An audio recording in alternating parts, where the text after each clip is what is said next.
This Christmas, as we gather to celebrate the gift of love, peace, and goodwill, let's reflect on a different kind of gift, one that heals and restores. A gift that, like the birth of Christ, brings hope, restoration, and justice to those who need it most. The true spirit of Christmas calls us to go beyond the gifts we exchange with one another. It invites us to consider the gifts that heal the world and repair the damage done through injustice and hardship. In this season of giving, let's unwrap some gifts of restoration from the Scriptures. In Exodus chapter 22, verses 1-3, we are reminded that when something is taken, it must be returned, and more. Whoever steals an ox or a sheep must pay back 5 head of cattle for the ox and 4 sheep for the sheep. This is a gift of restitution, a gift that goes beyond what was lost to heal the wounds caused by theft and injustice. It's a powerful reminder that to truly heal, we must go above and beyond, restoring what was taken and adding value to repair the hurt. In Leviticus chapter 6, verses 1-5, the Bible teaches that when we deceive or wrong others, restitution is essential. They must make restitution in full.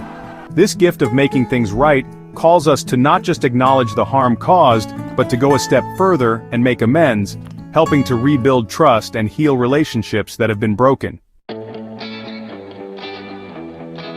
In the story of Zacchaeus in Luke chapter 19, verse 8, we see a man who seeks to repair the damage he's caused.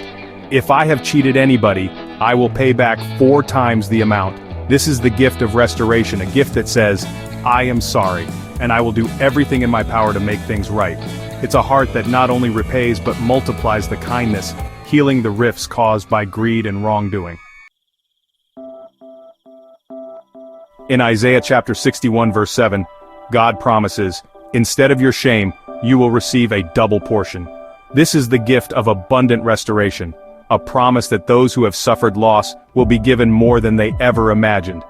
It's a gift that heals the heart, restores dignity, and reminds us that even in our darkest moments, there is hope for a brighter future. In Deuteronomy chapter 15, verses 12-15, we learn that when someone has served in slavery, they are to be freed and not sent away empty-handed but given generously. Supply them liberally from your flock, your threshing floor, and your winepress. This is the gift of freedom, a gift that offers release from oppression and oppression's cycle. It's a promise that when people are liberated, they are also provided for, healing not just their condition, but their future. In Amos chapter 5, verse 24, we are reminded that justice should roll like a river, unwavering, unstoppable. But let justice roll on like a river, righteousness like a never-failing stream. This is the gift of justice, a gift that calls us to work for a world where all are treated with fairness, dignity, and respect. It's a gift that heals the wounds of inequality and oppression, ensuring that all can thrive. These gifts are not just for the holidays, they are for life. They are the gifts of justice, restoration, restitution, freedom, and healing that repair the brokenness in our world. This Christmas, let's embrace the spirit of giving and consider how we can offer these gifts to one another, healing hearts and building a future of hope and justice for all. As we celebrate the greatest gift of all, the birth of Jesus, let us also commit to bringing his gifts of healing, restoration, and justice into the world.